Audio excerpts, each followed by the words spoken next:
जय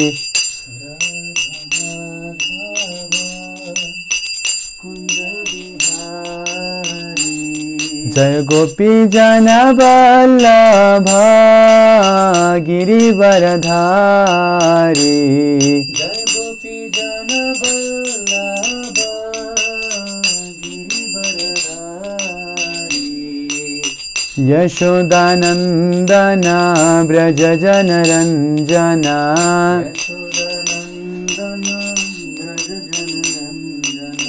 यमुना तीरा वनचारी।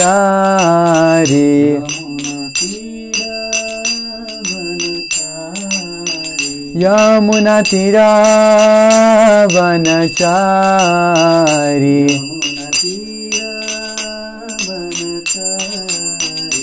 जय राधा माधव कुंज बिहारी।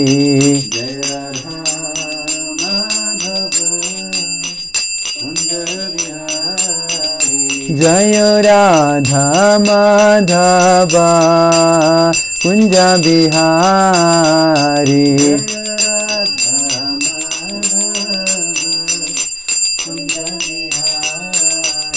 हरे कृष्णा कृष्ण कृष्ण हरे हरे, हरे राम राम राम हरे हरे। हरे कृष्ण कृष्ण कृष्ण हरे हरे, हरे राम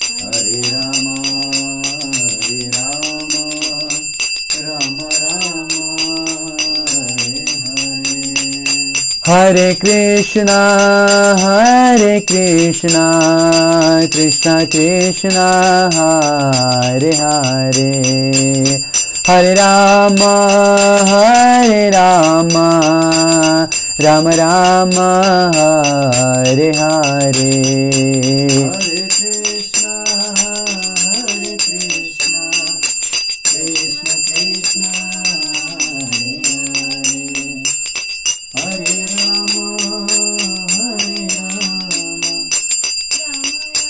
राम हरे हरे। हरे कृष्णा कृष्ण कृष्ण हरे हरे, हरे राम राम राम हरे हरे। हरे कृष्ण कृष्ण कृष्ण हरे हरे, हरे राम राम हरे हरे। जय राधा माधव राधे। जय राधा माधव राधे। जय गौरनिताय जय गौरनिताय।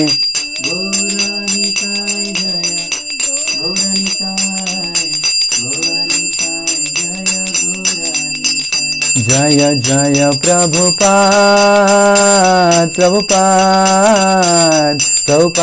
जय जय प्रभुपाद। जय जय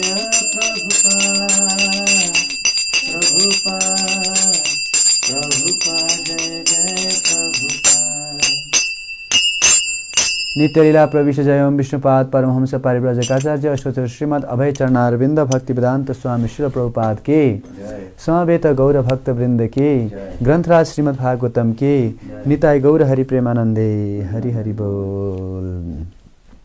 हरे कृष्ण। सम्पूर्ण भक्तहरूलाई हार्दिक स्वागत छ आजको प्रातःकालीन श्रीमद् भागवतमको चर्चामा। आज हामीहरू चर्चा गर्दैछौँ श्रीमद् भागवतम स्कन्द 3 अध्याय 3।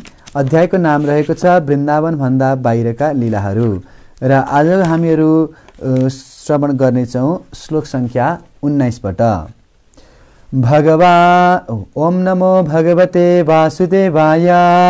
ॐ नमो भगवते वासुदेवाय ॐ नमो भगवते वासुदेवाय ॐ नमो भगवते वासुदेवाय ॐ नमो भगवते वासुदेवाय ॐ नमो भगवते वासुदेवाय नारायणं नमस्कृत्य नारायणं नमस्कृत्य नरं चैव नरोत्तमं नरं चैव नरोत्तमं देवीं सरस्वतीं व्यासं देवीं सरस्वतीं व्यासं ततो जायमुदीरयेत् ततो जयत्मुदीरये नष्टप्रायेषु अभद्रेषु नष्टप्रायेषु भद्रेषु नित्यं भागवत सेवया नित्यं भागवत सेवया भगवते उत्तमश्लोके भागवते उत्तमश्लोके भक्तिर्भवति नैष्ठिकी भक्तिर्भवति नैष्ठिकी कृष्णाय वासुदेवाय कृष्णाय वासुदेवाय देवकी नन्दनाय च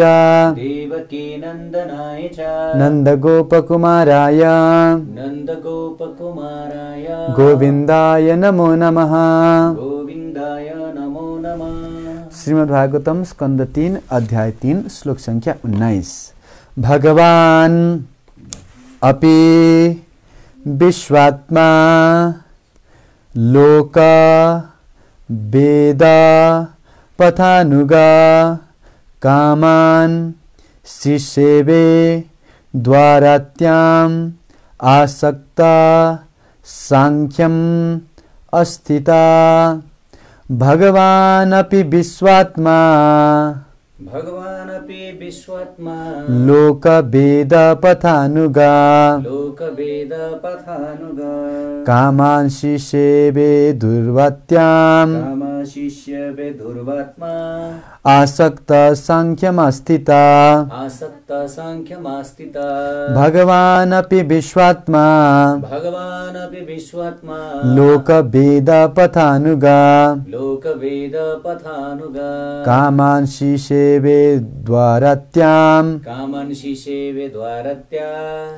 आसक्त सांख्यमस्थिता आसख्य सांख्यमास्थिता भगवान अपि विश्वात्मा भगवानपि विश्वात्मा लोक वेद पथानुगा लोक वेद पथानुगा कामांसि सेवे द्वारत्याम कामन् शिषेवे द्वारत्याम् आसक्त सांख्यमस्थिता आसख्यं सांख्यमास्थिता भगवान अपि विश्वात्मा लोक वेद पथानुगा लोक वेद पथानुगा कामांसि सेवे द्वारात्याम कामन् शिषेवे द्वारत्याम् आसक्त सांख्यमस्थिता आसक्तः सांख्यमास्थितः भगवानपि विश्वात्मा भगवान अपि विश्वात्मा लोक वेद पथानुगः लोक वेद पथानुगा कामन् शिषेवे द्वारवत्या कामांसि सेवे द्वारात्याम आसक्तः सांख्यमास्थितः आसक्त सांख्यमस्थिता भगवान भगवान भगवान भगवान अपि अपि पनि पनि विश्वात्मा विश्वात्मा ब्रह्माण्डको परमात्मा ब्रह्माण्डको परमात्मा लोक लोक लोक व्यवहार लोक व्यवहार वेद वेद वैदिक सिद्धान्त वैदिक सिद्धान्त पथानुग पथानुग मार्गको अनुकरण गर्नेवाला मार्गको अनुकरण गर्नेवाला कामान कामन जीवनको आवश्यकताहरू जीवनका आवश्यकताहरू शिष्यवे शिष्यले भोग गर्नुभयो भोग गर्नुभयो द्वारवत्याम द्वारवत्याम द्वारिकापुरीमा द्वारकापुरीमा आसक्त आसक्त बिना कुनै आसक्तिको बिना कुनै आसक्तिको सांख्यम सांख्यम सांख्य दर्शनको ज्ञानमा सांख्य दर्शनको ज्ञानमा अस्थित अस्तित्व स्थित भएर स्थित भएर अनुवाद तथा तात्पर्य दिनुभएको छ कृष्ण कृपा श्री मूर्ति अभय चरणारविन्द भक्तिवेदान्त स्वामी श्रील प्रभुपाद की अनुवाद यस प्रकार छ।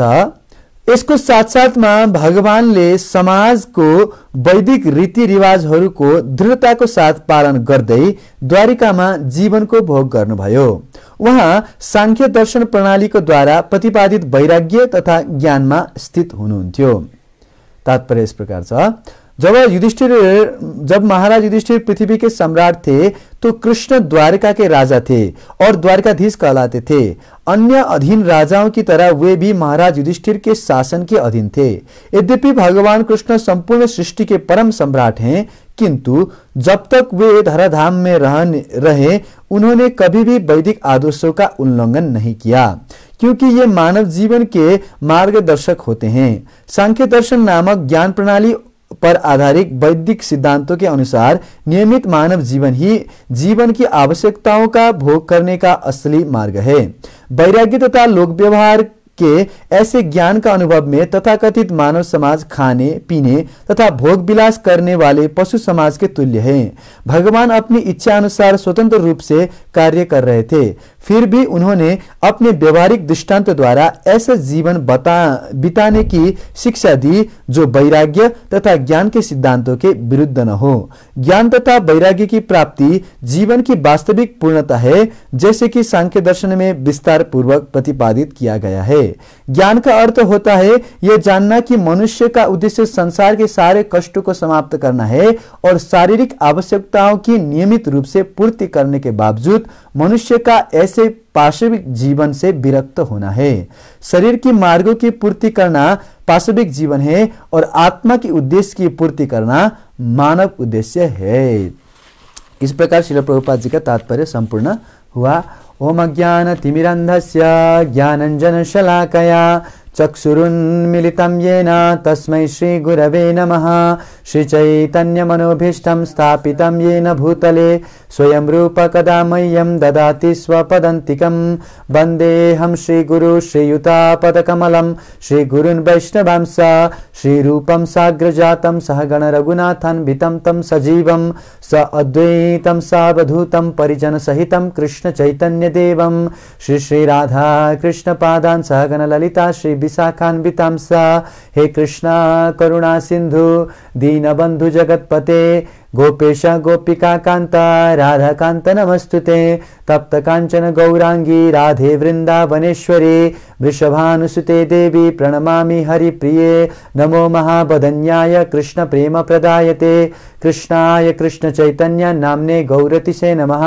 नित्यानन्दमहं वन्दे कर्णेलम्बितकुण्डलं चैतन्यग्रजरूपेण पवित्रीकृतभूतलं। नीलाचलनिवासाय नित्याय परमात्मने बलभद्रसुभद्राभ्यां जगन्नाथाय ते नमः। वाञ्छाकल्पतरुभ्यश्च कृपा सिन्धुभ्येव च पतितानां पावनेभ्यो वैष्णवेभ्यो नमो नमः। नमो विष्णुपादाय कृष्णपृष्ठाय भूतले श्रीमते भक्तिवेदान्त स्वामिनिति नामिने। नमस्ते सरस्वती देवे गौरवाणी प्रचारिणे निर्विशेष शून्यवादी पाश्चात्य देशतारिणे। जयो श्री कृष्ण चैतन्य प्रभु नित्यानंद श्री अद्वैत गदाधार श्रीवासदि श्री गौर भक्त वृंदा। हरे कृष्णा कृष्ण कृष्ण हरे हरे हरे राम राम राम हरे हरे। मुखं करोति वाचालं पंगुलं गायते गिरिं यत्कृपातमहं वन्दे श्रीगुरुं दीनतारिणं परमानंद माधवं श्री चैतन्य ईश्वरं। हरि ओम तत्सत् हरि ओम तत्सत् हरि ओम तत्सत्। हरे कृष्णा।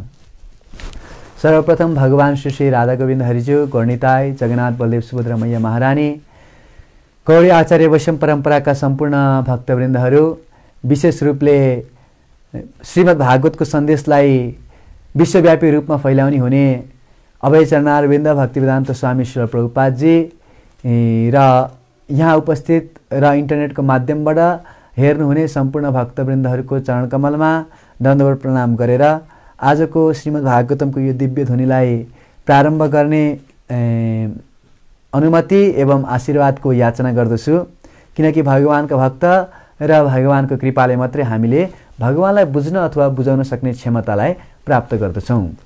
त हामीहरू निरन्तर रूपमा श्रीमद् भागवतमको चर्चा गर्दैछौँ र यो श्रीमद् भागवतमको चर्चा जसरी अविरल गंगाधारा गंगोत्रीबाट अनावरत गंगा सागरतर्फ बगिराख्नु भएको छ र अनगणित जीवात्माहरूलाई भगवानको भक्ति प्रदान गरेर निर्मल बनाउँदै हुनुहुन्छ, त्यस्तै यो श्रीमद् भागवतको अमृत धारा पनि घर घरमा आजको दिनमा शहर शहरमा गाउँ गाउँमा श्रीमद् भागवतको दिव्य ध्वनिको प्रवेश हुँदैछ र यसद्वारा व्यक्तिहरूको हृदयको शुद्धिकरण हुँदैछ र साथसाथमा भगवानप्रति अनुरक्ति पनि जाग्दैछ र जो व्यक्तिले श्रीमद् भागवतमको श्रवण गर्छ त्यस्ता व्यक्तिहरू यस संसारको विभिन्न प्रकारका कष्टहरूबाट र यो संसारबाट निस्किन पर्ने जुन कष्टहरू छ ती कष्टहरूबाट पनि डराउनु पर्ने आवश्यकता छैन भनेर प्रहलाद महाराजले भन्नुभएको छ।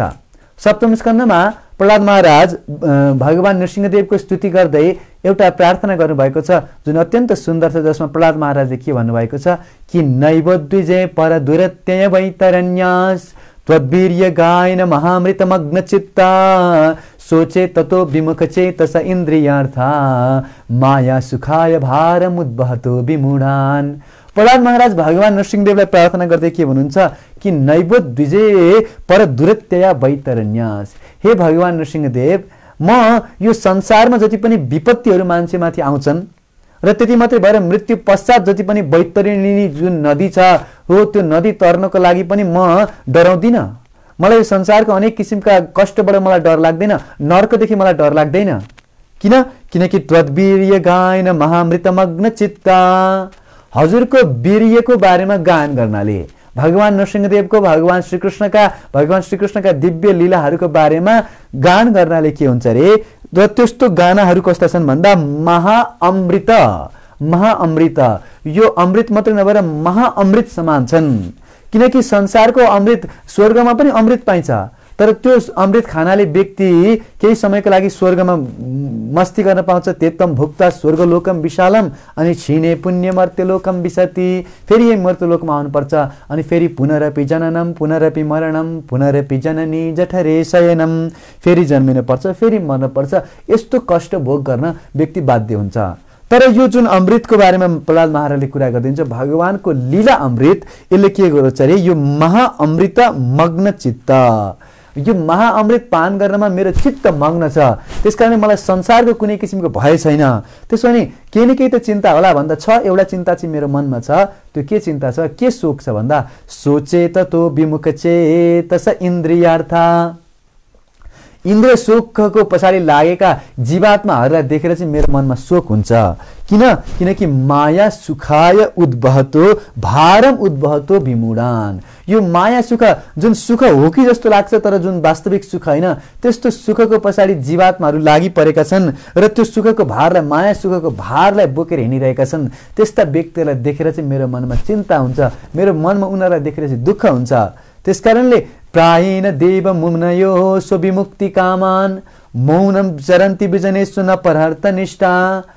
नृसिंहदेव भगवानले प्रहलाद महाराजलाई तिमीले ल हिँड त तिमी मेरो धाममा, यो संसारमा किन दुःख पाउँछ भन्दा सबै देव मुनिहरू चाहिँ आफ्नो स्वविमुक्ति कामको लागि, आफ्नो मुक्तिको लागि प्रयासशील छन्। तर भगवान, म भगवानको धाममा अहिले, तपाईँको धाममा अहिले चाहिँ आउन चाहदिनँ। म यहाँ बसेर भगवानको भक्तिलाई प्रचार प्रसार गर्छु, सारा संसारभरि फैलाउँछु, ताकि व्यक्तिहरूले जनजनले कृष्ण भक्तिको बारेमा थाहा पाउन सकुन्, यो भागवतमको सन्देशलाई बुझ्न सकुन् र उनीहरूले पनि आफ्नो जीवनलाई सफल पार्न सकुन्। त्यसकारणले म यहीँ बस्छु भनेर प्रहलाद महाराजले प्रार्थना गर्नुभयो। त्यसकारणले हामीहरूको कर्तव्य भनेको संसारको भयबाट यदि मुक्ति प्राप्त गर्न छ भने हामीले के गर्नुपर्छ, त्वद्वीर्य गायन महामृत मग्न चित्त, आफ्नो चित्तलाई, आफ्नो हृदयलाई भगवानका लीलाहरू श्रवण गर्नमा, भगवानका लीलाहरूको बारेमा सुन्नमा, भगवानको लीलाको आनन्दमा हामीले आफूलाई डुबाउनुपर्छ, आफ्नो चित्तलाई डुबाउनुपर्छ र यसैबाट संसारबाट अभयता पनि प्राप्त हुन्छ र भगवानको धाम पनि प्राप्ति हुन्छ। यो दुईटै कुरा केले गराउन सक्छ, भगवानका दिव्य कथाहरू जुन चाहिँ श्रीमद् भागवतको रूपमा हामीहरूलाई उपलब्ध गराइदिनु भएको छ श्रील प्रभुपादजीले। त यो जुन हामीहरू अध्यायको अध्ययन गर्दैछौँ श्रीमद् भागवतको अध्ययन क्रममा, यसको नाम रहेको छ वृन्दावनभन्दा बाहिरका भगवान कृष्णका लीलाहरू। किन वृन्दावनभन्दा बाहिरका? किनकि 2 अध्यायमा हामीले वृन्दावनभित्रका अनेक लीलाहरूको बारेमा श्रवण विस्तारित रूपमा अथवा संक्षेपमा गरिसक्नु भएको छ यहाँ उद्धवजीले विदुरजीलाई। र अहिले चाहिँ वृन्दावनभन्दा बाहिर, जस्तो कि मथुरामा के लीला भयो, कुरुक्षेत्रमा के लीला भयो, द्वारिकामा के लीला भयो, यी सम्पूर्ण लीलाहरूलाई चाहिँ यहाँ उद्धवजीले विदुरजीलाई सुनाउँदै हुनुहुन्छ। र त्यसै क्रममा आज जुन 19 नम्बरको श्लोकमा छौँ, यहाँ के को बारेमा वर्णन गरिँदैछ त भन्दाखेरि यहाँ श्लोकमा भनिएको छ, भगवान अपि विश्वात्मा लोकवेद पथानुगा कामान शिष्य सेवे द्वारत्याम आस्तक्ता सांख्यमस्थिता। भगवान अपि विश्वात्मा, यहाँ शब्द के लागेको छ भने भगवान अपि, साक्षात भगवान पनि जो कि के हुनुहुन्छ विश्वात्मा हुनुहुन्छ, सारा विश्वको आत्मा हुनुहुन्छ, उहाँले के गरिदिनुहुन्छ लोक वेद पथानुगा। संसारमा जस्तो किसिमको लोक आचरण हुन्छ, जस्तो व्यक्तिहरूले चाहिँ आचरण गर्छन्, लोकले जस्तो आचरण गर्छ, समाजले जस्तो आचरण गर्छ, भगवानले पनि त्यस्तै पथको अनुगा लोक वेद पथ अनुगा त्यस्तो पथ अनुसरण गर्दै हुनुहुन्छ। भनेको सांसारिक व्यक्तिहरूले जस्तो किसिमले चाहिँ संसारमा आफ्नो क्रियाकलाप गर्छन्, भगवानले पनि लाग्छ त्यस्तै किसिमले कार्य गरिराख्नु भएको छ। कामान निशेषवे द्वारत्याम, द्वारकामा बसेर उहाँले अनेक किसिमका काम भोगहरू गर्नुभयो र तर पनि उहाँ के हुनुहुन्थ्यो अरे आसक्त सांख्यम अस्तिता। उहाँ कुनै आसक्ति उहाँको हृदयमा थिएन, उहाँ पूर्ण रूपले चाहिँ यी सम्पूर्ण किसिमका आसक्तिहरूबाट मुक्त हुनुहुन्थ्यो भगवान श्रीकृष्ण। र त्यस्तो रूपले किनकि सांख्यम आस्थिता, सांख्य दर्शनमा उहाँ आस्थित हुनुहुन्थ्यो। त यो श्लोकमा अत्यन्त महत्त्वपूर्ण शब्दहरू छन्, जस्तो कि भगवान, सुरुमा के शब्द लाग्यो भन्दा भगवान शब्द जुन लागेको छ यो अत्यन्त महत्त्वपूर्ण छ। भगवान शब्द लाग्ने बित्तिकै हामीले के भनेर सोच्नुपर्छ, पराशर मुनिले जुन बताउनु भएको छ कि ऐश्वर्यस्य समग्रस्य वीर्यस्य यशस्त्रिय ज्ञान वैराग्य योशैव षण्णाम भगानिति गणा। मतलब भगवानसँग सम्पूर्ण सम्पत्ति छ, सम्पूर्ण सुन्दरता छ, सम्पूर्ण शक्ति छ, सम्पूर्ण यश छ, सम्पूर्ण ऐश्वर्य, सम्पूर्ण सुन्दरता र सम्पूर्ण धन मात्रै नभएर सम्पूर्ण वैराग्य पनि भगवानमा छ भन्ने कुरा हामीले बुझ्नुपर्छ। त्यसकारणले उहाँ कुनै चिजमा आसक्त हुनु, किनकि उहाँमा पूर्ण रूपले के छ वैराग्य पनि पूर्ण मात्रामा छ। केही व्यक्तिमा थोरै थोरै मात्रामा वैराग्य हुन सक्छ, कसैसँग थोरै धन हुनसक्छ, 1 करोड 2 करोड 5 करोड 10 करोड 50 करोड 1 अर्ब 2 अर्ब यस्तो केही धन होला, तर सारा विश्वको धन कोहीसँग छ भनेर कसैले घोषणा गर्न सक्दैन भनेर प्रभुपादजी भन्नुहुन्छ। प्रभुपादजीको एउटा लेक्चरमा प्रभुपादजी भन्नुहुन्छ कसैले चुनौती दिएर भन्न सक्छ कि यो सारा संसारको सम्पूर्ण धन मेरो हो भनेर? कसैले भन्न सक्दैन। संसारको सबभन्दा सुन्दर व्यक्तिले चाहिँ अब मिस युनिभर्स होला, मिस वर्ल्ड होला, तर कति समयको लागि? 1 वर्ष 2 वर्ष 5 वर्ष 10 वर्ष, त्यसपछि तिनीहरूको सुन्दरता पनि कम भएर आउँछ। तर भगवान श्रीकृष्ण कस्तो हुनुहुन्छ अरे आद्यम पुराण पुरुषम नव यौवनम च। उहाँ त प्रत्येक दिन नित्य यो अवस्थामा रहनुहुन्छ। उहाँको सुन्दरतामा कुनै किसिमको कमी आउँदैन, बरु त्यो सुन्दरता दिन प्रतिदिन बढेर आउँछ भनेर भागवतले वर्णन गर्छ। त्यस्तो विशेषता भगवान श्रीकृष्णको छ। कति सुन्दर हुनुहुन्छ, कति सुन्दर हुनुहुन्छ। ओहो, भगवानको सुन्दरतामा त भागवतका श्लोकहरू समर्पित छन्। भागवतमा के बताएको छ? यस्याननं मकर कुण्डल चारुकर्ण भ्राजत कपोल सुभगम सुविलास हासम नृत्योत्सवम नतिपुर दिशिभिर्पिबन्त्यो नार्यो नराश्च मुदिता कुपिता निमेश्च। भगवान कति सुन्दर हुनुहुन्छ। आहा, यस्याननं मकर कुण्डल चारुकर्ण, भगवानको मुखारविन्द एक त अत्यन्त सुन्दर छ र त्यसमा पनि के छ? यस आननं मकर कुण्डल, उहाँले कानमा कस्तो लगाउनु भएको छ? त्यो मकर आकृत कुण्डल लगाउनु भएको छ। र चारु कर्ण, भगवानको कान पनि अत्यन्त चारु अत्यन्त सुन्दर छ। र भ्राजत कपोल सुगम, भगवानको गालाहरू कस्ता छन् भन्दा भगवानका गालाहरूलाई हेर्दाखेरि लाग्छ मानव चाहिँ ऐना जस्तो टल्किएको छ। यो संसारमा व्यक्तिहरू जतिसुकै सुन्दर भए पनि उनीहरूको गाला टल्किन त टल्किँदैन। तर वृन्दावनमा हामीहरू सुन्छौँ भगवानका लीलाहरूमा भगवानका सखाहरूले कृष्णलाई यहाँ उभिउ त भनेर उहाँको गालामा चाहिँ आफ्नो मुख हेर्ने ऐना भगवानको गालालाई बनाउँथे। त्यस्तो किसिमको चम्किलो किसिमको भगवानको गाला छ। भ्राजत कपोल सुभगम सुविलास हासम, र त्यसमा पनि भगवानको हाँसो अत्यन्त सुन्दर छ, अत्यन्त मुस्कान भगवानको अत्यन्त सुन्दर छ। र यो देखेर के हुन्छ अरे नृत्योत्सवम नतुतिपुर दिशिभिर पिबन्त्यो, प्रत्येक दिन उनीहरूले आफ्नो आँखाद्वारा ब्रजवासीहरूले भगवानको यो सुन्दरताको पान गर्दैछन्। दृश्यभिर पिबन्त्यो, तर पनि उहाँहरूलाई तृप्ति भएको छैन। नतुतिपुर, अझै हेरौँ, अझै कृष्णको रूपको दर्शन गरौँ, अझै कृष्ण हेरिराखौँ जस्तो भगवानलाई अनुभव हेरौँ जस्तो अनुभव भइरहेको छ। र उनीहरू त केसम्म गर्छन् रे भन्दा नार्यो नराश्च मुदिता कुपिता नुमेश, ती नर नारीहरू, वृन्दावनका नर नारीहरू, गोप गोपीहरू भगवानलाई हेरेर के गर्छन् रे भन्दा त्यो ब्रह्माजीलाई, त्यो सृष्टिकर्तालाई गाली गर्छन्। किनकि कुपिता निमेष, उसले आँखा त बनाए सृष्टिकर्ताले, तर आँखामाथि यो बिर्को पनि बनाइदिए। यो बिर्को बनाइदिएको छन्, जुन बिर्कोले गर्दाखेरि हामीले भगवानलाई हेर्नको लागि एकछिनको लागि भए पनि बाधा मिल्छ। आँखा झिम्किँदाखेरि एकछिन भगवानलाई हेर्न पाइँदैन नि त। त्यस समयमा कति पीडा हुन्छ, कति कष्ट हुन्छ, हामी भगवानलाई हेर्न पाउँदैन। कस्तो मूर्ख रहेछ यो विधाता, जसले चाहिँ आँखामाथि यो बिर्को बनायो भनेर उहाँहरूले चाहिँ के गर्नुहुन्थ्यो त भन्दा विधातालाई पनि गाली गर्नुहुन्थ्यो। त्यस्तो किसिमको ब्रजवासीहरूको अवस्था क्षण एउटा निमेष भनेको आँखा झिम्काउन जति समय लाग्छ त्यसलाई निमेष भन्छ। यो समयको एउटा गणना हो। त्यस्तो निमेष पनि उहाँलाई कस्तो लाग्छ भन्दा युगायितम निमेषेण चक्षुषा प्राविशायितम शून्यायितम जगत सर्वम गोविन्द बिरहेण मे। क्षण यो युग झैं हुन्छ आँखा हुन्छन् झरीसरी संसारै शून्य झैं लाग्छ तिम्रा विरहमा हरि। हे भगवान तपाईको विरहमा त हामीलाई एक क्षण पनि एउटा युग जस्तो लामो हुन्छ। त्यसकारण ती ब्रजवासीहरूले कसरी भगवानको विरहलाई सहन गर्न सक्थ्यो होला हामी सोच्न सक्छौं। त्यसर्थ भगवान शब्द लाग्यो भन्ने बित्तिकै हामीले भगवानको सम्पूर्ण सुन्दरता, सम्पूर्ण बल, सम्पूर्ण शक्ति, सम्पूर्ण ऐश्वर्य सबै थोक भगवान भित्र छ भन्ने कुरा यहाँ बुझ्नुपर्छ। र त्यस्तो भगवानलाई पनि अपि शब्द लाग्यो नि त। भगवान अपि, भगवान हुँदा हुँदै पनि उहाँ अर्को के हुनुहुन्छ विश्वात्मा पनि हुनुहुन्छ। सम्पूर्ण जगतको आत्मा परमात्मा स्वरूप हुनुहुन्छ। सबैको हृदयभित्र अवस्थित हुनुहुन्छ। त्यसकारण ती द्वारकाका भगवानका 16,108 रानीहरूको हृदयमा कस्तो किसिमको इच्छा उत्पन्न भएको छ त्यो सबै भगवानलाई थाहा छ। र ती एक एक महारानीहरूको एक एक पटरानीहरूको चाहिँ इच्छा पूर्ण गर्न सक्ने क्षमता पनि भगवानमा छ। त्यसकारणले विश्वात्मा शब्द यहाँ लागिएको छ। र त्यस्तो भगवान हुँदाहुँदै पनि विश्वात्मा हुँदाहुँदै पनि अपि शब्द लाग्यो। त्यो हुँदाहुँदै पनि उहाँले के गर्नुभयो अरे भन्दा लोक वेद पथानुग।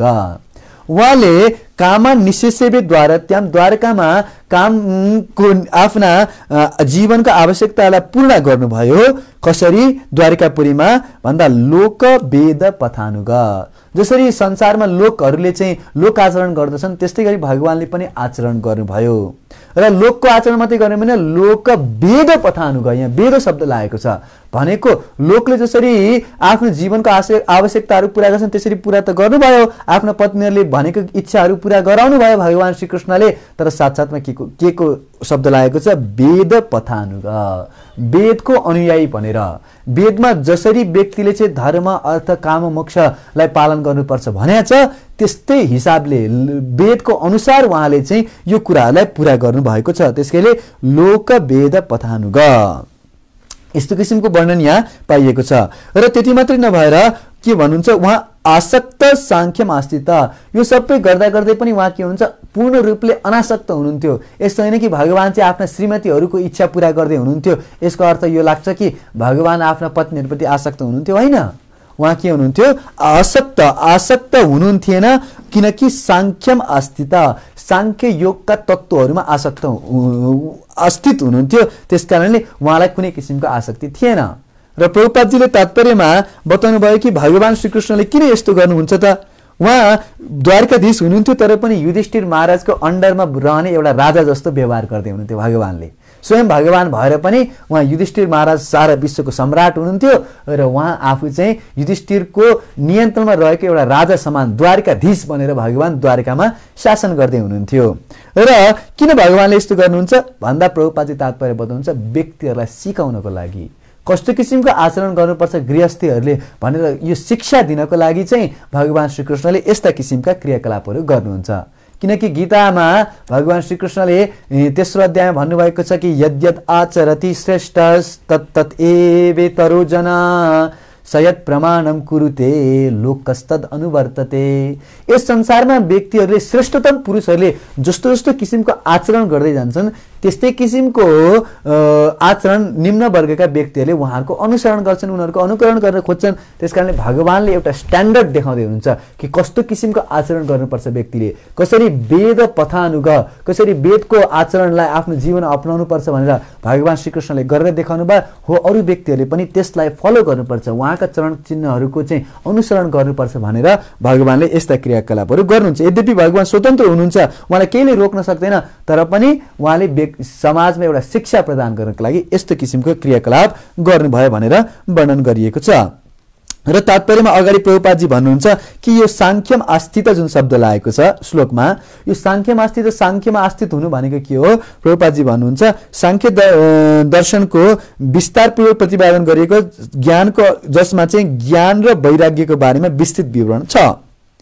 सांख्य शास्त्र भनेको म को हुँ, म यो शरीर होइन, म आत्मा हुँ र त्यसकारणले यो ज्ञानलाई प्राप्त गर्नु र संसारका वस्तुहरूबाट विरक्त हुनु, यो दुईटा चिजलाई समावेश गर्छ। ज्ञान र वैराग्यलाई जसले समावेश गर्छ त्यसलाई सांख्य योग भनिन्छ। र यो सांख्य योग र भक्ति योगमा कुनै पनि भेद छैन, किनकि भागवतमकै प्रथम स्कन्द दोस्रो अध्यायमा चाहिँ के बताइएको छ कि वसुदेवे भगवती, भगवान वसुदेव प्रति जुन भक्ति योग प्रयोजिता जनयाति आसु वैराग्यम ज्ञानम च यदहैतुकम। हाम्रो हृदयभित्र जुन भक्ति छ नि, त्यो भक्तिलाई यदि हामीले भगवान वासुदेवलाई अर्पण गर्ने हो, भक्ति रूपी पत्नीलाई भगवान वासुदेवसँग विवाह गराउने हो भनेदेखि त्यसबाट दुईटा पुत्रहरू अटोमेटिक उत्पत्त हुन्छन्, जसको नाम के हो भन्दा ज्ञान र जनयाति आसु वैराग्यम ज्ञानम च यद अहैतुकम। भगवान प्रति अहैतुकी ज्ञान र वैराग्य स्वतः उत्पन्न भएर आउने गर्दछ। त्यसकारणले भगवान श्रीकृष्ण सांख्यमा अवस्थित हुनुहुन्थ्यो, उहाँलाई ज्ञान र वैराग्य दुवै थियो।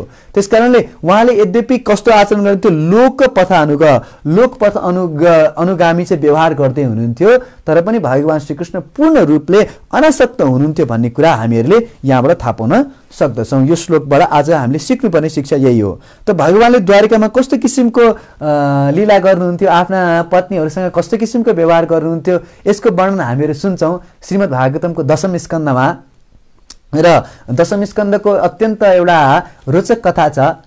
दशम स्कन्दको हजुरहरूले चाहिँ यो 60औं अध्याय पढ्नुभयो भने त्यसमा चाहिँ भगवान श्रीकृष्ण र रुक्मिणी देवी बीचको चाहिँ वार्तालाप र कसरी भगवान श्रीकृष्णले आफ्ना पत्नीहरूसँग ठट्टा गर्नुहुन्छ यसको बारेमा चर्चा छ। र यो जुन अध्याय छ श्रीमद् भागवतमको दशम स्कन्दको 60 अध्याय, यो शिवजीलाई अत्यन्त मनपर्छ। हेर्नुहोस्, एकदमै प्रिय छ। दक्षिण भारतमा एउटा कोट्युर भन्ने ठाउँ छ, तपाईँहरूले इन्टरनेटमा पनि सर्च गर्न सक्नुहुन्छ, KOTTYUR कोट्युर। यो कोट्युर भन्ने ठाउँमा एउटा शिवजीको मन्दिर छ। र यो शिवजीको मन्दिर कस्तो छ भनेदेखि यो वर्षमा 2 महिना चाहिँ यो शिवजीको जुन शिवलिङ्ग छ, यो मन्दिर छ, यो चाहिँ के हुन्छ भन्दा पानीबाट बाहिर आउँछ। र अरू समयमा के हुन्छ, त्यो नदीको प्रवाहले त्यो जलले चाहिँ पुरा मन्दिरलाई डुबाउँछ। केवल 2 महिनाको लागि चाहिँ शिवजी बाहिर आउनुहुन्छ र अरू समयमा शिवजी के हुन्छ, त्यो पुरा पानीले जलमग्न हुन्छ। त्यस्तो किसिमको यो कोट्युर भन्ने ठाउँमा यस्तो छ। तपाईँहरूले इन्टरनेटमा खोज्न सक्नुहुन्छ, अहिले नखोज्नुहोस्, पछि खोज्नुहोस् है, यो क्लास पछि। त त्यो कोट्युर भन्ने ठाउँमा यो शिवजीको यस्तो मन्दिर छ। र एकजना भक्त थिए, यो कलियुगकै घटना, केही वर्ष अगाडिको मात्रै घटना है। एकजना भक्त थियो जसको नाम थियो पुन्थानम। तपाईँले इन्टरनेटमा पनि सर्च गरेर खोज्न सक्नुहुन्छ। यो पुन्थानम भन्ने भक्त यो श्रीमद् भागवतमको अत्यन्त प्रेमी। हरेक दिन उहाँले श्रीमद् भागवत नपढिकन बिताउनु हुन्थ्यो। नित्यम भागवत सेवा, हरेक दिन श्रीमद् भागवत। र श्रीमद् भागवतको उहाँले 1 अध्याय सबै पढेर सिध्याउनुहुन्थ्यो। 1 अध्याय उहाँले हरेक दिन श्रीमद् भागवतको, जस्तो हामीहरू यहाँ एउटा श्लोक एक दिनमा पढ्छौँ, त्यस्तै उहाँले के गर्नुहुन्थ्यो, श्रीमद् भागवतको एउटा अध्याय हरेक दिन पढ्नुहुन्थ्यो। र उहाँ यो पुन्थानम भन्ने भक्त चाहिँ यात्रा गर्दै गर्दै गर्दै यो कोट्युर भन्ने ठाउँमा आउनुभयो। र उहाँको साथमा चाहिँ अब पोथी थियो भागवतको। त्यतिखेर अब यस्तो बिबिटीले जस्तो छापेको व्यवस्थित किताब थिएन, त्यसकारणले उहाँले आफ्नो त्यो तालपत्रमा राखिएको त्यो श्रीमद् भागवतको पोथीलाई के गर्नुहुन्थ्यो, आफ्नो साथमा लिएर जानुहुन्थ्यो, झोलामा बोकेर। र त्यही श्रीमद् भागवतको पानाबाट पल्टाएर उहाँले हरेक दिन के गर्नुहुन्थ्यो, श्रीमद् भागवत पढ्ने गर्नुहुन्थ्यो। र पढ्दै पढ्दै एक दिनको घटना, उहाँ चाहिँ यो कोट्युर भन्ने ठाउँमा आउनुभयो र उहाँले चाहिँ हो शिवजीको दर्शन गर्न पाइन्छ। यहाँ शिवजी चाहिँ बाहिर आउनुभएको छ, जलबाट बाहिर आउनुभएको छ, 2 महिनाको लागि बाहिर बस्नुहुन्छ भन्ने कुरा थाहा पाएर शिवजीले के गर्नुभयो त, यो पुन्थानमजीले के गर्नुभयो त भन्दाखेरि, ओ शिवजीको दर्शन गर्नुपर्छ, वैष्णवानाम यथा शम्भो पुराणानाम इदम तथा। किनकि भागवतमै वर्णन छ कि निम्न गानाम यथा गङ्गा, जसरी जल स्रोतहरूमा सर्वोत्कृष्ट नदी चाहिँ गङ्गाजी हुनुहुन्छ, अनि देवानाम अच्युतो यथा, सम्पूर्ण देवहरूमा सर्वोत्कृष्ट भगवान अच्युत हुनुहुन्छ, र वैष्णवानाम यथा शम्भु, वैष्णवहरूमा सर्वोत्कृष्ट को हुनुहुन्छ, शिवजी हुनुहुन्छ, त्यस्तै पुराणानाम इदम तथा, सम्पूर्ण पुराणहरूमा श्रीमद् भागवत श्रेष्ठ छ। त्यसकारणले पुन्थानमजी त के गर्नुभयो, अब उहाँ भगवानको महान भक्त हुनुहुन्थ्यो, भागवत प्रेमी हुनुहुन्थ्यो। त्यसकारणले शिवजीको अगाडि गएर उहाँले के गर्न थाल्नुभयो, आफ्नो पोथी निकालेर अब त्यहाँबाट भागवतम पढ्न थाल्नुभयो। र भागवतम पढ्ने क्रममा उहाँले चाहिँ भागवतमको दशम स्कन्द पढ्दै हुन्थ्यो। त्यो दिन चाहिँ कुन अध्याय पढ्ने पालो थियो भन्दा दशम स्कन्दको 60 अध्याय पढ्ने पालो थियो। र यसमा चाहिँ के को वर्णन छ भन्दा रुक्मिणी र कृष्णको बीचमा चर्चा परिचर्चा। उहाँहरूको बीचमा कस्तो किसिमको छलफल भइरहेको छ त्यसको बारेमा वर्णन गरिएको छ श्रीमद् भागवतमको 10औं स्कन्धको 60औं अध्यायमा। र पुन्थानमजीले आफ्नो भागवत खोल्नुभयो र त्यहाँ पढ्न थाल्नुभयो र भगवान् श्रीकृष्णले त्यो अध्यायमा के को बारेमा वर्णन छ पुन्थानम पढ्दै हुनुहुन्छ है। त्यहाँ कस्तो वर्णन छ भनेदेखि भगवान् श्रीकृष्णले एक दिन हेर्नुभएछ कि रुक्मिणी देवीसँग आज एक दिन ठट्टा गर्नु पर्यो। यो रुक्मिणी देवीलाई त रिसै उठ्दैन, उहाँ त सधैँभरि एकदम शान्त स्वभावको हुनुहुन्छ, अत्यन्त विनम्र भावको हुनुहुन्छ, कहिले पनि उहाँ रिसाउनुहुन्न। उहाँ त हरेक व्यक्तिलाई सम्मान गर्नुहुन्छ, हरेकलाई माया गर्नुहुन्छ, त्यस्तो किसिमको स्वभाव छ रुक्मिणी देवीको। त्यसकारणले यो स्वभाव देखेर भगवान् श्रीकृष्णले एक दिन चाहिँ रुक्मिणी देवीलाई पनि रिस उठाउनु पर्यो भन्ने विचार गरेर चाहिँ भगवान् श्रीकृष्णलाई अब आसनमा बसिराख्नु भएको छ, झुलामा हल्लिँदै हुनुहुन्छ, पछाडिबाट रुक्मिणी देवीले पङ्खा झल्दै हुनुहुन्थ्यो। हाम्रो गुरु महाराज भन्नुहुन्छ कि पहिला पहिला श्रीमानहरू भोजन गर्न बसे भनेदेखि श्रीमतीहरूले पङ्खा हल्लाउ थिए। अहिलेको कुरो त म गर्दिनँ, अहिले त के हुन्छ तपाईँलाई थाहै छ। तर पहिला पहिला श्रीमानहरू भोजन गर्न बसेपछि श्रीमतीहरूले पङ्खा हल्लाउँथे। तर रुक्मिणी देवी पङ्खा गर्दै हुनुहुन्थ्यो। अनि पङ्खा गर्ने क्रममा भगवान् श्रीकृष्ण चाहिँ एकदम आफ्नो मुख चाहिँ अलिक निन्याउरो बनाएर राखिराख्नु भएको थियो। रुक्मिणी देवीले भन्नुभयो, ओ स्वामीजी, ओहो पतिदेव, आज तपाईँको मुख चाहिँ अलिक मलिन देखिन्छ। आज हजुरको मुखमा चाहिँ जुन हाँसो देखिन्थ्यो, जुन नित्य रूपमा जुन हाँसो देखिन्थ्यो त्यो हाँसो देख्दिनँ। आज तपाईँलाई केही चिन्ता परेको छ, केही समस्या परेको छ? भगवान् कृष्णले होइन होइन केही छैन, सब ठिकठाक छ भन्नुभयो। होइन होइन, अवश्य पनि केही न केही त छ, किनकि श्रीमानलाई केही कुनै किसिमको चिन्ता पऱ्यो भने यो श्रीमतीले थाहा पाउन सक्छिन्। त्यसकारणले रुक्मिणी देवीले भन्नुभयो, हजुरलाई केही न केही समस्या त परेको छ, हजुरले भन्नुहुन्न, मलाई भन्नुहोस् न कस्तो किसिमको समस्या परेको छ, मैले केही गल्ती गरेको छु कि, मैले केही गल्ती गरेको छु भने भन्नुहोस् न, म त्यो गल्तीलाई सुधार्छु नि, तपाईँले बताउनुहोस् त मैले कस्तो किसिमको गल्ती गरेको छु भनेर रुक्मिणी देवीले प्रार्थना गर्नुभयो। र भगवान् कृष्णले भन्नुभयो, होइन होइन त्यस्तो केही छैन, होइन हजुरले भन्नुहोस् न, म अनि तपाईँले भनेपछि मलाई थाहा हुन्छ, अनि म आफ्नो व्यवहार स्वीकार गर्छु, मैले के गल्ती गरेँ ल भन्नुहोस् न त। कृष्ण भगवान्ले देख्नु मौका त एकदम तगडा छ। त्यसकारणले कृष्णले रुक्मिणी देवीलाई के भन्नुभयो त भन्दा, अब तपाईँले गल्ती एउटा मात्रै गरे भए पो भन्नु नि देवी, तपाईँ त गल्तीमाथि गल्ती गर्नुहुन्छ, गल्तीमाथि गल्ती गर्नुहुन्छ, अनि एउटा दुईवटा गल्ती भए पो भन्नु त। अरे मैले त्यत्रो धेरै गल्ती गरेँ, भन्नुहोस् त के गल्ती गरेँ, भन्नुहोस् त मैले के गल्ती गरेको छु। अनि त्यसपछि कृष्ण भगवान्ले भन्नुभयो, अब सबभन्दा पहिलो गल्ती त के गर्यो भनेदेखि मसँग बिहे गरेर सबभन्दा ठुलो गल्ती गरेँ। अरे तपाईँसँग बिहे गरेर ठुलो गल्ती गरेँ, कसरी गल्ती भयो यो भन्दा, हेर तिमीलाई बिहे गर्नको लागि त्यत्रा राजाहरू आएका थिए, शिशुपाल अनि जरासन्ध, पौण्ड्रक, साल्व, त्यस्ता राजाहरू आएका थिए। त्यस्ता राजाहरूलाई छोडेर मसँग बिहे गर्यौ, गल्ती गरे होइन त योभन्दा ठुलो गल्तीहरू के होला। रुक्मिणी देवीले भगवान्ले भन्नुहुन्छ कि वास्तवमा विवाह भनेको बराबर हैसियतको व्यक्तिहरूसँग गर्नुपर्छ। एकदम कोही एकदम माथिको व्यक्ति कोही तलको व्यक्ति छ भनेदेखि विवाह गर्न मिल्दैन, त्यस्ता व्यक्तिहरूको विवाह मिल्दैन, म्याचिङ हुँदैन नि। अब हेर एक त म के छु, तिमीले भन्दा होइन तपाईँ एकदम वीर हुनुहुन्छ भनेर मैले सुनेको थिएँ, त्यस कारण मैले बिहे गरेँ भनेर भन्यौ तिमीले। तर म जस्तो डरपक यस संसारमा कोही छैन। हेर ती जरासनले मार्ला भनेर समुद्रम शरणम गतान, समुद्रमा यहाँ लुकेर बसेछ द्वारिका बनाएर, जरासनले मार्ला भनेर। म जस्तो डरपक कोही होला? मसँग के विवाह गरेको, तिमीले ठुलो गल्ती गर्यौ, म जस्तो डरपक कोही पनि छैन। त्यस कारणले मसँग विवाह गरेर त गल्ती गर्यौ। अब फेरि तिमीले अब रुक्मिणी देवीले भन्न सक्नुहुन्छ नि त, होइन होइन तपाईँसँग विवाह गरेको त मैले सुनेर तपाईँ त वसुदेव नन्दन हुनुहुन्छ भनेर बिहे गरेको भनेर भन्यौ तिमीले, भगवान् कृष्णले रुक्मिणीलाई भन्नुहुन्छ। तर हेर यसमा पनि गडबड छ। कसैले भन्छन् वसुदेवको छोरा, कसैले भन्छन् नन्दको छोरा, कसैले देवकी नन्दन भन्छन्, कसैले यशोदा नन्दन ब्रज जनरञ्जन। अब यशोदाको छोरा हो कि नन्दको छोरा हो कि देवकी छोरा हो कि कसैलाई केही टुङ्गो छैन, मेरो माता पिताको ठेगान छैन, मसँग के गरेर बिहे गर्यौ तिमीले भनेर भगवान् कृष्णले भन्नुभयो। रुक्मिणीले होइन के भयो आज यिनलाई, के हराए है आज किन यस्तो भनिरह। रुक्मिणी देवीको जुन पङ्खा राजधानी एक्सप्रेसको स्पिडले चलिरहेको थियो नि, अब लोकल ट्रेनको स्पिडमा आउन थाल्यो। लौन के भयो, के भयो आज उहाँलाई भने। अनि भगवान् कृष्णले भन्नुहुन्छ, होइन तर तिमीले सुन्यौ होला कि, तिमीले भन्नु यस कारणले बिहे गरे कि तपाईँ एकदम सुन्दर हुनुहुन्छ, चिठीमा पनि लेखेको थियो नि कि श्रुत्वा गुणान भुवन सुन्दर शृण्भताम ते, भुवनमै सुन्दर छु भनेर लेखेको थियो। तर म के को सुन्दर, हेर जन्मिँदै म काले जन्मेको, जन्मिँदाखेरि म कस्तो थिएँ, काले थिएँ। अनि साउले माताले त मेरो नाम कन्वा भनेर राख्नु भएकै थियो यशोदा माताले त। त्यसमाथि जुन दिनदेखि त्यो कालिया नागसँग युद्ध गरे नि त्यो दिनदेखि त डरेर यस्तो काले भएको छु यस्तो काले भएको छु, म जस्तो कालेसँग किन बिहे गरेको, यही हो तिम्रो गल्ती भनेर रुक्मिणी देवीलाई भन्नुभयो। अब कृष्णले हेर्नुहुन्छ रुक्मिणी देवी रिसाउनु भएको छ कि छैन? त्यो रुक्मिणीको मुखमा त रिस त देख्नु भएको छैन, अझै पनि रुक्मिणी देवी शान्त स्वभावमै हुनुहुन्छ।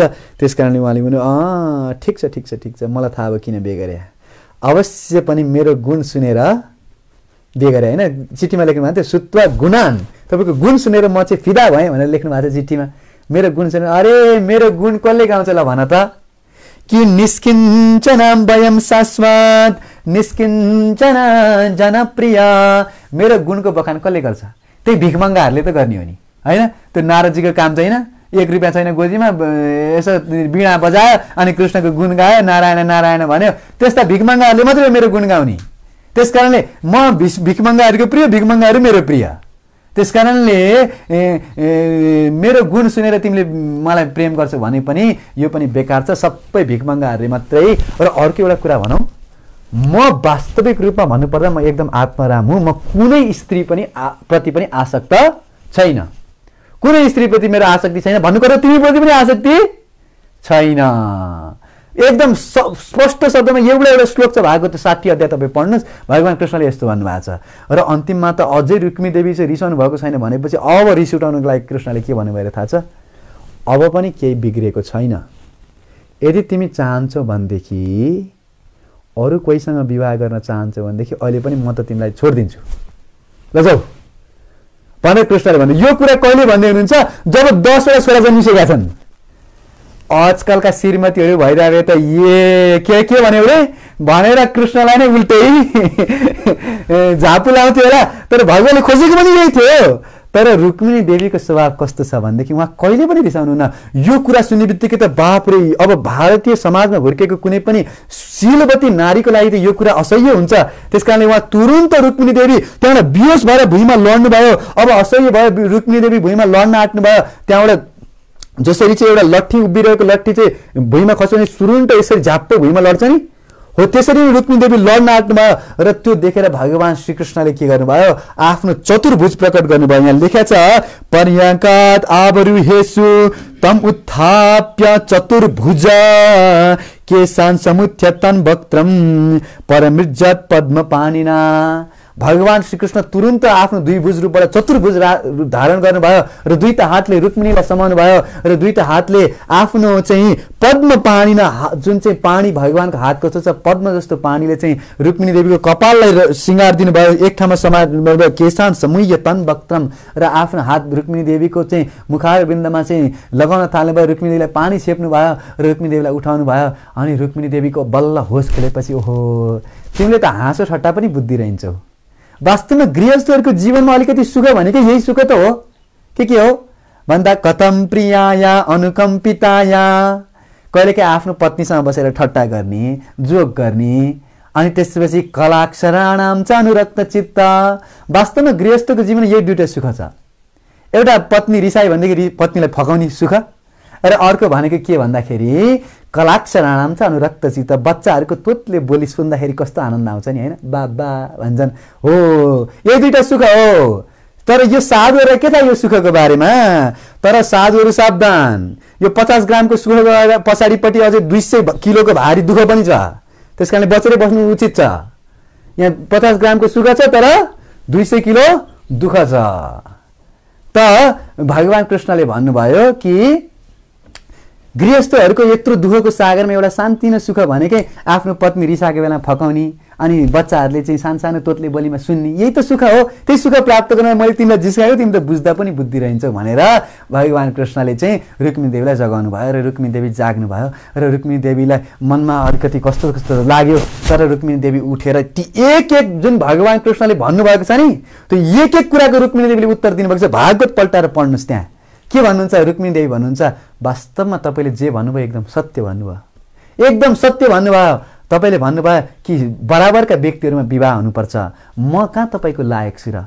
क्वातम मुकुन्द महती कुलशील रूपा विद्यावयो द्रविण धाम विरात्मतुल्ये धीराम पतिम कुलवतीम न वृणीत कन्या काले नृसिंह नरलोक मनोभिरामम। कहाँ भगवान श्री कृष्ण, कहाँ म? क्वातम मुकुंद कुलशील भगवान श्री कृष्ण कुल रूप शील विद्या वयो अरुण धाम विरात्म तुल्य तपाईँ समान कोही हुन सक्छ र? तपाईँ समानको युवती यो संसारमै कोही छैन। तपाईँको बराबरसँग विवाह गर्न तपाईँ चाहनुहुन्छ, तर तपाईँको बराबरको कन्या त कोही संसारमा छँदै छैन। तपाईँले कोहीसँग विवाह गर्नुहुन्छ? म त तपाईँको लायक छुँदै छुइनँ, वास्तवमा लायक छैन। र अर्को कुरा तपाईँले भन्नुभयो कि वास्तवमा तपाईँ चाहिँ डराएर चाहिँ समुद्रमा चाहिँ लुक्न जानुभएको छ भनेर। यो कुरा पनि सत्य हो। तपाईँ चाहिँ यो संसारका कामी क्रोधी लोभीहरू व्यक्तिहरूबाट डराएर कारुणक सागरमा सुत्न जानुभएको छ। यो कुरा पनि सत्य भगवान, तपाईँले एकदम सत्य बोल्नुभयो। र अर्को कुरा तपाईँले भन्नुभयो कि मेरो माता पिताको ठेगान छैन मसँग किन बिहे गरे भनेर, होइन त? वसुदेव नन्दन हो कि नन्दनन्दन हो कि देवकी नन्दन हो कि यशोदानन्दन हो, टुङ्गो छैन। वास्तवमा तपाईँको पनि कोही माता पिता हुन्छ र? गीतामा त भगवानले भन्नुभएको छ पितामहमस्य जगतो माता धाता पितामह वेद्यम पवित्रम ओमकारा रिक्साम यजुरे बचा। भगवान कृष्ण गीतामा भन्नुहुन्छ पितामहस्य जगतो माता धाता पितामह, सारा जगतको पिता पनि मै हो, माता पनि मै हो, पितामह पनि मै हो। अनि हात जोडेर पनि हामी के प्रार्थना गर्छौं? त्वमेव माता च पिता त्वमेव बन्धु च सखा त्वमेव विद्या द्रविणम त्वमेव सर्वम मम देव देवा। भनेपछि हामी सबैको माता पिता भगवान हो, कृष्ण नै सबैको माता पिता हुनुहुन्छ।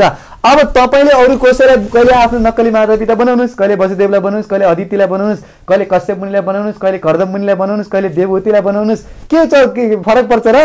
वास्तवमा त सारा जगतको माता पिता तपाई हो नि। त्यसकारणले तपाईले त माता पिता फेरिराख्नुहुन्छ, यसमा कुनै आश्चर्यको कुरा छैन। अनि अर्को कुरा तपाईले भन्नुभयो कि म कालेसँग किन बिहे गरे भनेर। रुक्मिणी देवीले भन्नुभयो काले हुँदा त यति कमाल गर्नुहुन्छ, गोरे हुनुहुन्थ्यो नि के गर्नुहुन्थ्यो? काले हुँदा त यता लाइन लाभलस्कर लागेको छ, गोरे हुनुहुन्थ्यो नि तपाईको अवस्था के हुन्थ्यो होला? ब्रजमा सन्तहरू भन्ने गर्नुहुन्छ कि नन्दललागर होते ललितो गरे कट जाटे करोडन के। हे कृष्ण, तिमी केटा छौ, त्यसमाथि पनि काले छौ र यत्रो लाइन लागेको छ। यदि तिमी गोरी हुन्थ्यौ र त्यसमाथि पनि केटी हुन्थ्यो भने तिम्रो पछाडि त करोडजनाले गर्दन काटेर पछाडि लाग्थे। त्यस्तो सुन्दर भगवान श्रीकृष्ण हुनुहुन्छ। काले हुँदा त यति कमाल गर्नुहुन्छ, गोरे हुनुहुन्थ्यो भने के गर्नुहुन्थ्यो होला? अब अर्को कुरा रुक्मिणी देवीले भन्नुभयो, अर्को एउटा कुरा तपाईले भन्नुभयो कि मेरो बारेमा वर्णन खाली ती भिखमङ्गाहरूले मात्रै गर्छन्, ती निस्किन्छन् जनहरूले मात्रै गर्छन् भनेर भन्नुभयो। तर वास्तवमा सबभन्दा यो संसारमा धनी व्यक्ति को छ भन्दा निस्किन्छनान वयम शाश्वत। यो संसारमा वास्तविक धन भनेको साधुहरूसँग छ। हेर्नुस्, तपाईँ भन्नुहुन्छ साधुहरूले मात्र मेरो गुणगान गर्छन्, तर वास्तविक धन त साधुहरूसँग छ। यो संसारको धन त के धन हो र? यो धन त हामीसँग 50 वर्ष 100 वर्षसम्म टिक्ला, धेरै टिके, त्यसपछि मर्ने बेलामा यो धनलाई यही छोडेर जानुपर्छ। जस्तो कि उदाहरणको लागि हामी हेर्छौँ नि, जस्तो यहाँ यो जीवनमा हामीसँग रुपियाँ छ, अहिले नेपाली रुपिस छ, तर इन्डियामा त्यो नेपाली रुपियाँ चल्दैन। त्यसलाई के गर्नुपर्छ? आइसीमा कन्भर्ट गरेर लिएर जानुपर्छ इन्डिया जानु पर्यो भने। अनि कसैलाई चाहिँ अब अमेरिका जानु पर्यो भनेदेखि त्यो रुपियाँ चल्छ। प्रभुपादीसँग 40 रुपियाँ लिएर जानुभएको थियो इन्डियन रुपिस, त्यो आइसी चल्छ अमेरिकामा, त्यही 40 रुपियाँ फिर्ता लिएर आउनु प्रभुपादीले, चलेन उहाँ। अनि भनेपछि अमेरिकामा डलर चाहिन्छ, होइन, डलरमा साट्नुपर्छ। त्यस्तै यो संसारमा रहन्जेलसम्म त यो रुपियाँ पैसा आइसी डलर भाट अनेक थरीका करेन्सीहरूले पाउन्ड स्टेर्लिङ युरोले काम देला। तर गोलोक धाममा गएपछि कुन धन चल्छ त? यो धन चल्छ? चल्नेवाला छैन। गोलोकेर प्रेम धन हरिनाम संकीर्तना। गोलोकमा चल्ने पैसा भनेको के हो? गोलोकेर प्रेम धन हरिनाम संकीर्तना। अब साधुहरूसँग यो धन चाहिँ टन्नै हुन्छ। फेरि हरिनाम संकीर्तन रूपी धन चाहिँ यति धेरै हुन्छ, यति धेरै हुन्छ। त्यसकारणले उनीहरू यो संसारमा हेर्दाखेरि भिखमङ्गा जस्तो लागे पनि गोलोक वृन्दावनको चाहिँ उनीहरू करोडपति हो। उनीहरूसँग कति कति धन छ, कति कति धन छ गोलोक वृन्दावन धाममा, हरिनाम रूपी धन छ। गोलोकेर प्रेम धन हरिनाम संकीर्तन। त्यसकारणले वास्तवमा तपाईँको चर्चा गर्ने वास्तवमा व्यक्तिहरू भिखमङ्गा होइनन्, उनीहरू त महाधनीहरू हुन् भनेर रुक्मिणी देवीले उत्तर दिनुभयो। र एक एक उत्तर अनि त्यसकारणले तपाईँ भन्नुहुन्छ कि र यति हुँदाहुँदै पनि तपाईँ भन्नुहुन्छ कि जरासन्धलाई बिहे गर रे, त्यो शिशुपाललाई बिहे गर रे। तिनीहरूको शरीरभित्र के छ? हड्डी, मासु, रगत, त्वक, चर्म, मांस, रुधिर, मेद, मत्स्यास्ति, धातव, यस्ता किसिमका घिनलाग्दा वस्तुहरूले निर्माण भएको शरीर भएका व्यक्तिहरूसँग विवाह गर्ने? त्यस्ता व्यक्तिहरूसँग विवाह गर्नुको सट्टा त मैले त श्रीकृष्ण सच्चिदानन्द स्वरूप भगवान श्रीकृष्णसँग विवाह गरेको छु। कृष्णको स्वरूप केले बनेको छ भन्दा ईश्वर परम कृष्ण सच्चिदानन्द विग्रह अनादिरादिर गोविन्द सर्वकारण कारणम, सच्चित आनन्दले भगवानको विग्रह बनेको छ। त्यस्तो सच्चिदानन्दमय कृष्णसँग प्रेम नगरेर त्यस्ता हाड, मासु, छाला, मल मूत्रले बनेका व्यक्तिहरूसँग विवाह गर्नलाई तपाईँ भन्दै हुनुहुन्छ। यदि त्यस्ता व्यक्तिलाई छोडेर मैले तपाईँसँग विवाह गरेर मैले गल्ती गरेँ भनेर तपाईँले भन्नुहुन्छ, मैले यो गल्ती गरेको जस्तो तपाईँलाई लाग्छ भनेदेखि म त भन्छु कि सारा विश्वभरिका नारीहरूले यो गल्ती गर्नुपर्छ। मैले पनि यो गल्ती गरेँ र सारा विश्व ब्रह्माण्डका व्यक्तिहरूले पनि यो गल्ती गर्नुपर्छ। रुक्मिणी देवी हुनुहुन्छ 100 जन्म लिएर आए पनि म यही गल्ती दोहोऱ्याउँछु। तपाईँसँग बिहे गर्ने यदि गल्ती हो भनेदेखि म यो गल्ती दोहोऱ्याउनको लागि तयार छु भनेर रुक्मिणी देवीले भगवान श्रीकृष्णको बोल्ती भन्दा अब केही बोल्न सक्नु भएन। यस्तो किसिमको ठट्टा परिहास कहाँ भइरहेछ? द्वारिकामा भइरहेछ। यो कृष्ण भगवान र रुक्मिणी देवीको बिचको चाहिँ के हो? परिहास हो, यो चर्चा परिचर्चा हो। त यसको बारेमा त साधु सन्तहरू पनि सुन्नलाई चाहिँ एकदम उत्सुक हुन्छन्। शिवजीलाई एकदम मनपर्छ। अब यो कथा कसले सुनाउँदै हुनुहुन्थ्यो? पुन्था नामले बसेर चाहिँ शिवजीको मन्दिरमा सुनाउँदै हुनुहुन्छ। 60 अध्याय सम्पूर्ण भयो, किताब बन्द भयो। अब यस्तो बुकमार्क राख्छ नि किताबमा चाहिँ यो यस्तो एउटा यो राखेको हुन्छ चिनो। आज के भयो? 60 अध्याय सिद्धि, अब भोलि 61 अध्याय भनेर चिनो राखेको हुन्छ। किताब राखियो मन्दिरमा बन्द गरेर, अनि त्यसपछि उहाँहरू सबै बाहिर जानुभयो। अनि भोलिपल्ट बिहान फेरि मन्दिर खुल्यो। मन्दिर खोलेपछि फेरि भागवत हुन्छ। सबैजनालाई चाहिँ एकदम राम्रो लाग्यो। ओहो कस्तो सुन्दर भागवत सुनाउनु भयो पुन्थानमजी, तपाईँले त एकदम मन पर्यो, एकदम मन पर्यो, भोलि पनि सुनाउनुहोस् न भनेर भन्नुभयो। पुन्थानमले भन्नु मेरो त हरेक दिन कामै यही हो, भागवत पढ्ने, अनि त्यसपछि तपाईँहरू सुन्ने मान्छे भयो भने राम्रो, नभए झनै राम्रो, म त आफू भयो नि पढ्छु, ल ठिक छ म सुनाउँछु भन्नुभयो। भोलिपल्ट फेरि किताब खोलियो र किताब खोल्दाखेरि त के भयो त भन्दाखेरि त्यो जुन बुकमार्क 60 अध्याय सिद्धि भनेर राखेको थियो, भोलिपल्ट यो चाहिँ कहाँ रहेछ त भन्दा फेरि 60 अध्यायको सुरुमा रहेछ। अरे कस्तो आश्चर्य, हिजो हामीले त 60 अध्याय सिद्ध्याएको तर फेरि 60 को अध्यायको अगाडि छ, के गर्ने भन्दा सायद भगवानको इच्छा होला हामी आज पनि 60 अध्याय नै पढौँ न त भनेर पुन्थानमले के गर्नुभयो। अब फेरि यही कथा 60 अध्याय कृष्ण र रुक्मिणी बीचको जुन झगडा छ यो झगडाको बारेमा फेरि सुनाउनु भयो। अनि सबैजनालाई भन्नुभयो ल सुन, अब यहाँ फेरि आज सिधै 60 अध्याय सिधै यहाँ बुकमार्क 61 मा राखियो। फेरि गए सबैजना घर घर गए, आफ्नो घर गए। भोलिपल्ट फेरि भागवत हुन्छ शिवजीको मन्दिरमा। भोलिपल्ट उठेर आउँछन्, फेरि किताब पल्टेर हेर्दाखेरि त बुकमार्क कहाँ छ त भन्दा फेरि 60 अध्यायमै छ। होइन के हो यस्तो, यो मन्दिरभित्र भूत हुनुपर्छ पक्कै पनि। जसले चाहिँ यो के गर्छ अध्यायलाई चाहिँ खाली 60 मा लगेर राख्छ, पक्कै पनि भूत हुनुपर्छ। अनि यो भूत पनि साधारण भूत होइन, यो भागवत प्रेमी भूत हुनुपर्छ। पहिलाको जन्ममा म्यानेजमेन्टवालाहरूले यसलाई भागवत सुन्न दिँदैन थिए, खाली सेवामा लगे गर्थे। त्यसकारणले यो भूत बनेर भागवत सुन्दैछ र यहाँ आएर यो भागवत सुनेर बसिरहेछ भनेर भन्न थाले। होइन कसरी भूत हुनसक्छ? भूत पिचाच निकटै नै आवे, महावीर बजरङ्गी नाम सुनावे। भूतहरू पनि आउँछन् भागवतमा, वास्तवमा भूतहरू आउँछन् भागवत सुन्नलाई। हेर्नुहोस् उनीहरू पनि त्यो भागवत पिपासु भूतहरू हुन्छन्। भागवत सुनेपछि जस्तो धुम्बकारी त भूत थियो नि त, भागवत सुनेर उद्धार भएको होइन त, आफ्नो उद्धार गर्नलाई भूतहरू आउँछन्। र यस्ता प्रभुपादजी भन्नुहुन्थ्यो यस्ता भूतहरूलाई भागवतमा आउन दिया हो, भागवत सुन्छन् र यस्ता भूत जस्ता हिप्पीहरूलाई म ह्याप्पी बनाउँछु भागवत सुनाएर भनेर प्रभुपादजीले भन्नुभयो। र भागवत सुनाउन सुनेर ती हिप्पीहरूलाई प्रभुपादले ह्याप्पी पनि बनाउनु भयो। तर वास्तवमा हुन्थ्यो के थाहा छ? राति राति शिवजीलाई यो एकदम मनपर्ने के, यो 60 अध्याय भागवतको अत्यन्त मनपर्ने। त्यसकारणले उहाँले उठेर आएर त्यो बुकमार्कलाई, यो जुन चिन्ह छ त्यसलाई चाहिँ फेरि ल्याएर के गरिदिनुहुन्थ्यो 60 अध्यायमा राखिदिनुहुन्थ्यो। र 1 दिन 2 दिनको कुरा होइन, 3 4 दिन 10 दिन 15 दिन बित्यो, हरेक दिन के भइरहेछ त्यही कथा रिपिट। तर भगवानको कथाहरू त जतिचोटि सुने पनि के हुन्छ? तदेव रम्यम रुचिरम नवम नवम तदेव सस्वन मनसो महोत्सवम। हरेकचोटि सुन्दा नयाँ नयाँ रस प्राप्त हुन्छ। त्यसकारणले बार बार अब 60 दिनसम्म 2 महिनासम्म यो मन्दिर खुल्थ्यो कोट्युरमा। यो पुन्था नामले बसेर 60 दिनसम्म त्यही भागवतको दशम स्कन्धको 60 अध्यायलाई बार बार दोहोऱ्याउनु भयो। 60 दिनसम्म लगातार यही कथा चलो। अब 60 दिन सिद्धियो। 60 दिनपछि अब के हुन्छ?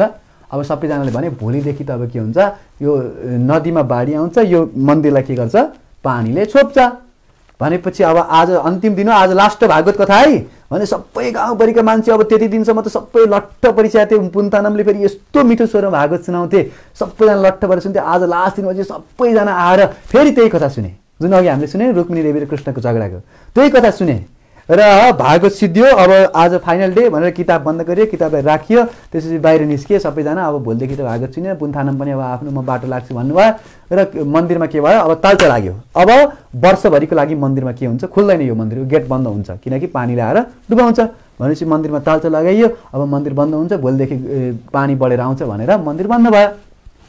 अब रातिको समयमा पुन्थानमलाई याद आयो। समस्या त के भयो भने हरेक दिन त भागवत पढेर त्यही मन्दिरमा राख्थे। पुन्थानमले आफ्नो जुन भागवतको पोथी थियो त्यो पनि त्यही राखिदिए। मन्दिरमा तालचा लाग्यो। पुन्थानमले सोचे भोलि त मन्दिरमा पानी आउँछ, मेरो किताब भित्र छ, तालचा लागिसक्यो। अब त्यो किताब निकाल्यो भने भिज्छ, म फेरि यात्रा गर्नुपर्छ, कता कता जानुपर्छ, भागवत सुन्नुपर्छ, कसरी गर्ने? अब त्यो पहिला अहिलेको जस्तो भइरह्यो, बिबिटीले चाहिँ पुरा थानका थान भागवतम सेट छापेर निकाल्थ्यो। त्यतिखेर त भागवत पाउन कति गाह्रो थियो। आफूले लेखेर एउटा एउटा श्लोक सार्नु पर्थ्यो, कति समय लाग्थ्यो।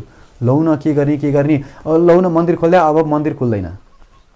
मन्दिर 1 वर्षको लागि बन्द भइसक्यो। अब कदापि रूपमा यो तालचा खुल्दैन, 1 वर्षपछि मात्रै खुल्छ भनेर मन्दिरका अधिकारीले भन्थे। पुन्थानमलाई पर्यो चिन्ता, मेरो भागवतको पोथी त त्यहीँ भित्र रह्यो नि, अब गर्ने त के गर्ने? त्यो मन्दिरबाट त्यो भागवतलाई निकाल्ने कसरी?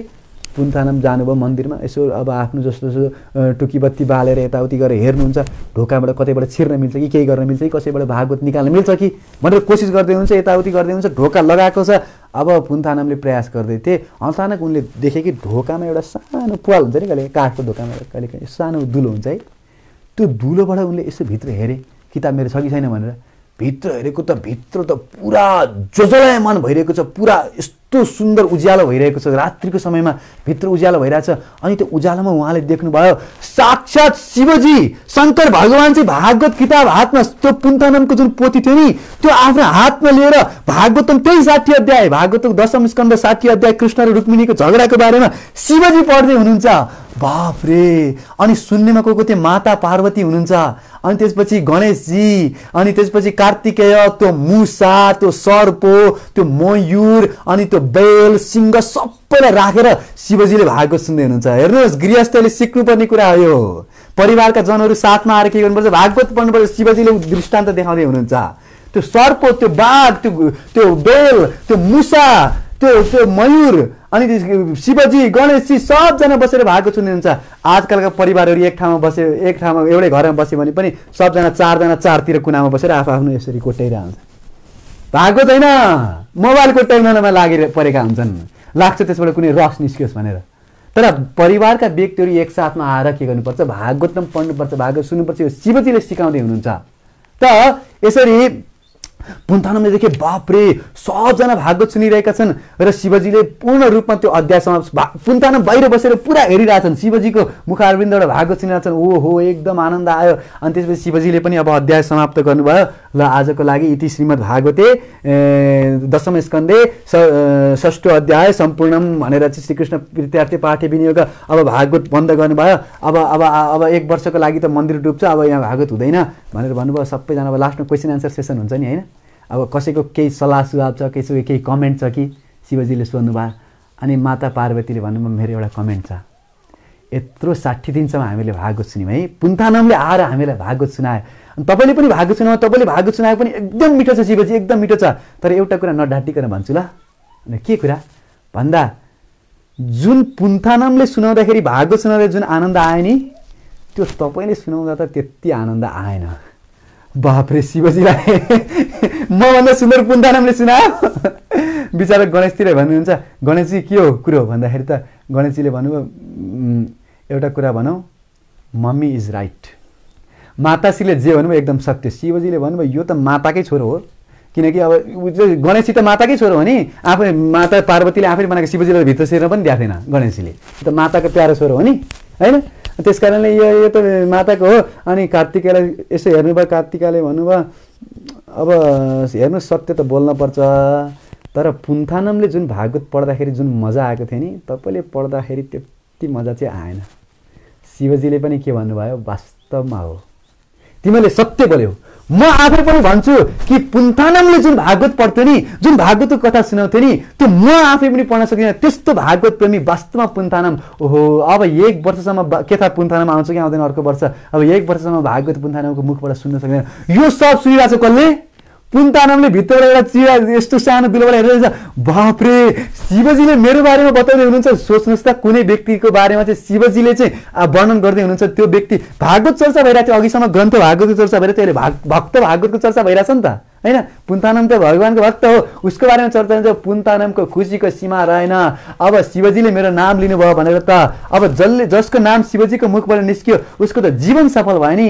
पुन्थानम अत्यन्त भाव विभोर भयो, उसका रौँहरू ठाडा ठाडा हुन थाले, आँखाबाट अविरल आँसुको धारा बग्न थाले र जोर जोरसँग हरे कृष्ण कृष्ण कृष्ण हरे हरे, हरे राम राम राम हरे हरे कीर्तन गर्न लाग्यो। अचानक कहाँबाट आवाज आयो भनेर शिवजीले ढोका खोल्नुभयो र वास्तवमा पुन्थानमलाई शिवजीले गएर आलिङ्गन गर्नुभयो, अत्यन्त प्रसन्न हुनुभयो।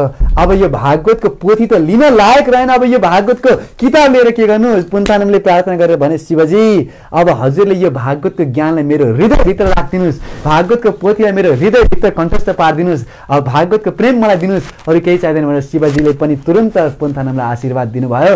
र यसरी के भयो, भागवत प्रेमीले वास्तवमा भागवतको रहस्यलाई बुझ्न सके। वास्तवमा यस्तो किसिमको भागवतप्रति हामीहरूको पनि प्रेम उत्पन्न भयो भनेदेखि भगवान कृष्णप्रति प्रेम उत्पन्न हुन्छ र भगवान कृष्णप्रति प्रेम उत्पन्न भएपछि संसारका सम्पूर्ण विपदाहरू, सम्पूर्ण कष्टहरू, सम्पूर्ण दुःखहरूबाट हामीहरू मुक्त हुन सक्दछौँ। ग्रन्थराज श्रीमद् भागवतम की, श्रील प्रभुपाद की, समवेत गौर भक्त वृन्द की, निताई गौर हरि प्रेमानन्दे, सत्य केशव गोविंद प्रभु की जय, समवेत गौर भक्त वृन्द की।